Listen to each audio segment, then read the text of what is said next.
Yes, guided cooking lesson. Hey friends, welcome back to Coal Country Homestead. I'm Samantha and I have my girls Isabella and Angelina with me today. It is a cold day today here, very cold, and we have refused to turn heat back on. So if you see hoods up, we're a little chilly. But we are making something really special today. As you know, I can't really be cooking right now. If you haven't seen the videos, I have an injury. So I am really limited to what I can do. And I am taking this as an opportunity to be able to teach my girls some of the skills and some of the recipes that I haven't up until this point. Now, I've shared with you both all before that my girls are half Spanish. They're of Spanish descent. And so we are going to be doing a Spanish fundamental item today, and that is called sofrito. Now, I will say this is a disclaimer. This is my version of sofrito. So if you make it differently, or if you do not agree with my recipe, that's fine. But that's how I've made it for many years. And it is a little bit different to start with because one of the main herbs that typically goes into this would be called culantro or Referral, depending on how you would pronounce and what your ancestry is, really too. But I cannot source it where I live. We are growing it this year, thankfully. But my girls have the ability to get it for their mama and had it in their possession and forgot it. So we're going to omit that. We are subbing in cilantro, which cilantro and culantro are very close in flavor. Culantro is a much stronger taste than cilantro. So it'll be just fine. I've made it without culantro many times.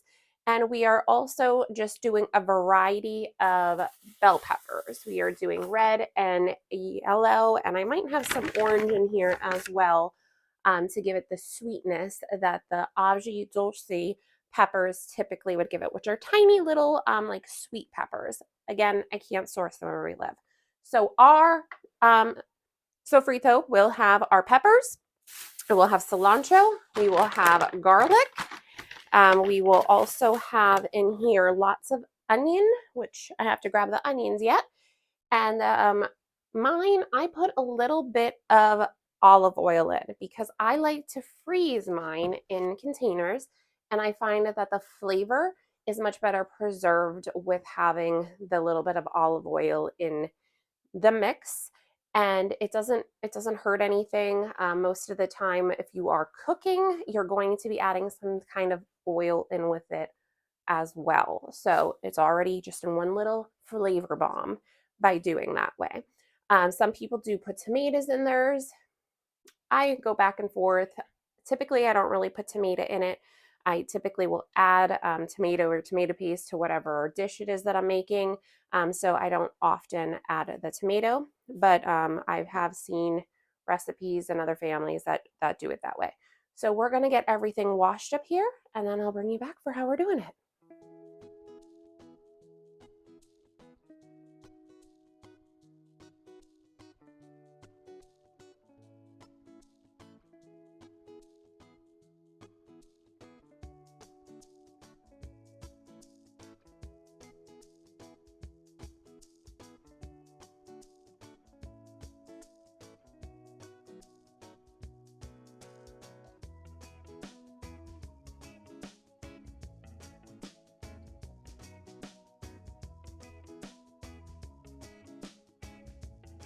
All right, so we have all of our garlic ready.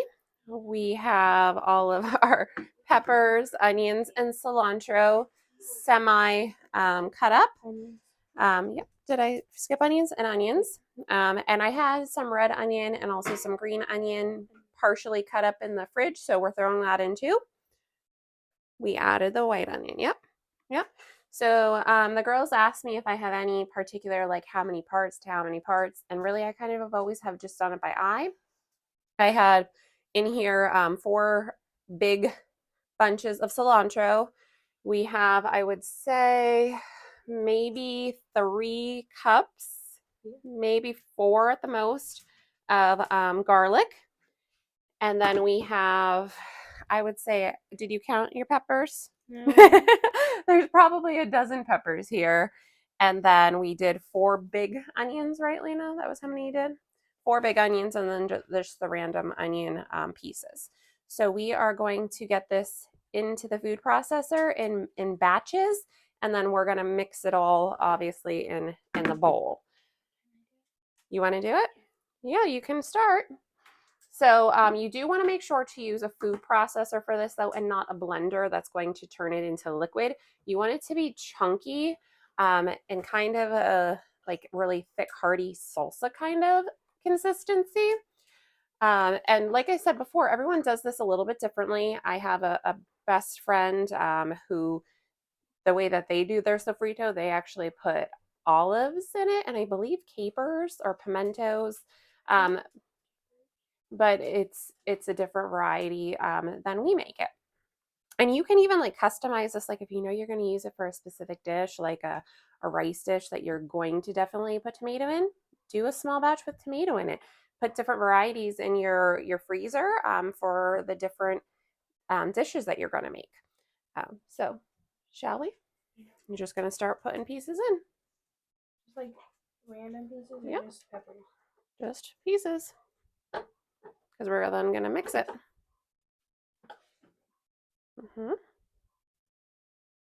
Yep, and we don't want to overload it. Okay, so we can add to it. So we're going to, yep, just pulse to get it together.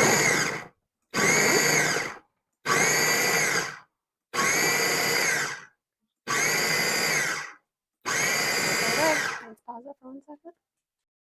All right, so like I said, we're going to continue in batches. Yep, we will. We will. Let's do some onions. And we're going to mix this all in a bowl. So it doesn't matter what consistency, like how much we put in each of these batches. It's all going to get mixed together. Okay.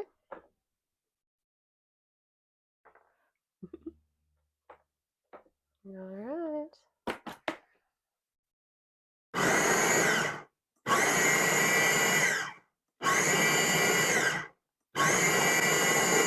So let's do it on high for a little bit. There we go.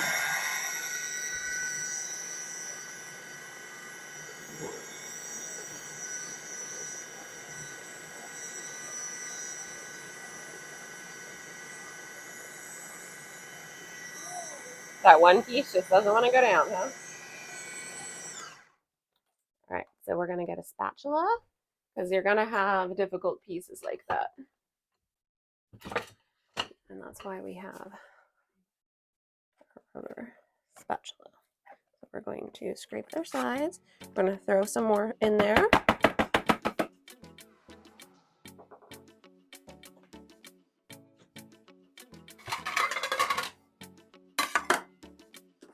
And do the same thing again.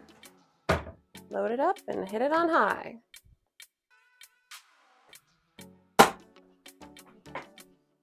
Okay.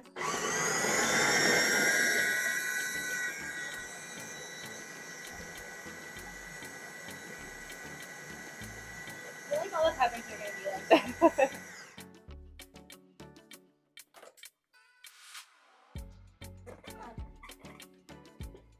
Yep. You can throw some onion and some more of this. Well, we can always adjust that. This is the first time that I'm making the sofrito with this particular food processor. Our old one was a little bit different than this.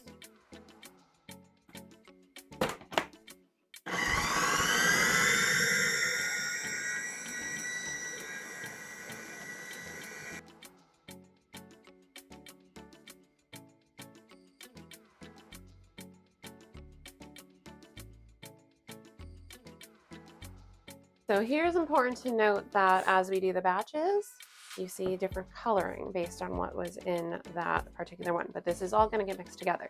But as you see here, this was heavy on the cilantro. That's why we're extra green. This was heavy on the colored sweet peppers. That's why we're looking orange there. So we'll see how it all ends up turning out.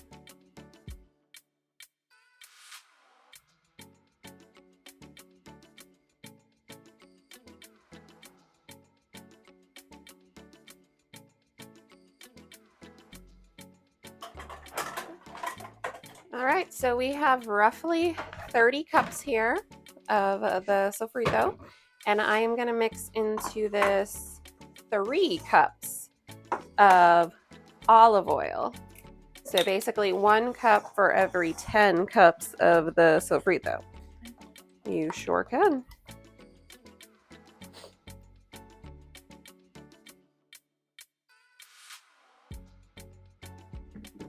So there's 2, and you're gonna pour slowly because I'm gonna stir.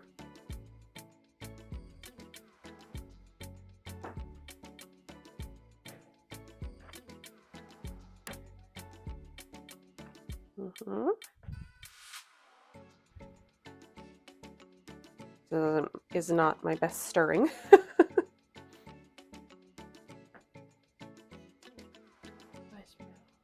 You smell the olive oil? Smells good. So this is a completely optional thing, like I said, but I find that freezing it with the olive oil, it has a much better consistency. And we're doing 1 more because we're doing 3. 1 cup for every 10 cups of the sofrito. Okay. Good? Okay. It's bubbles from pouring. So what did you learn, Pip? Did you learn anything, or did you already know from watching me? Right. You already knew?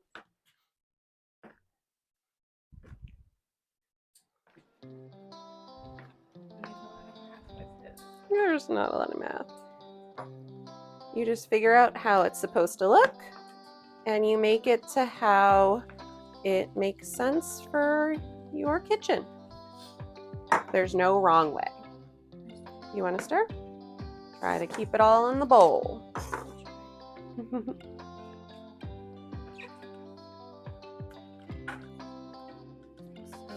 good.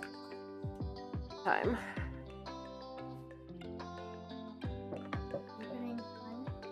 Nope, it doesn't get any of that.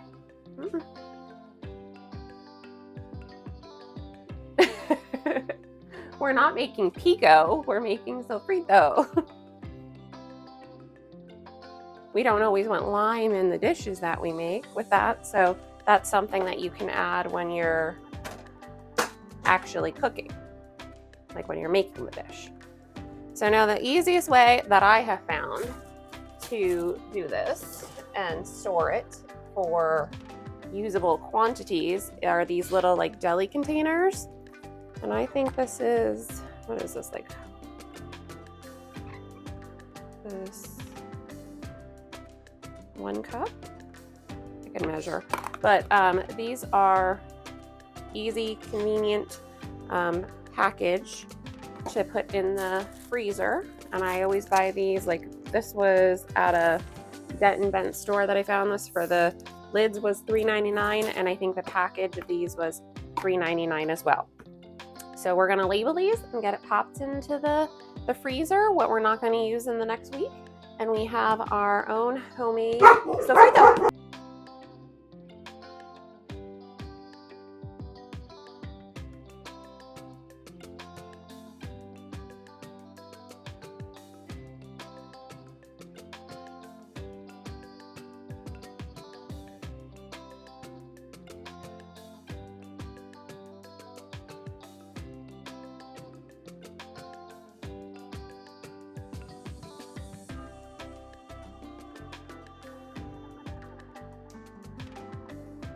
We ended up with 26 of these, and we are going to put most of these in the freezer. We'll keep some out, like Isabel's beautiful handwriting.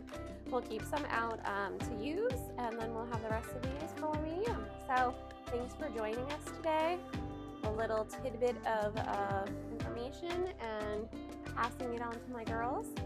So we will now be making dinner, but that'll be in a different video for you.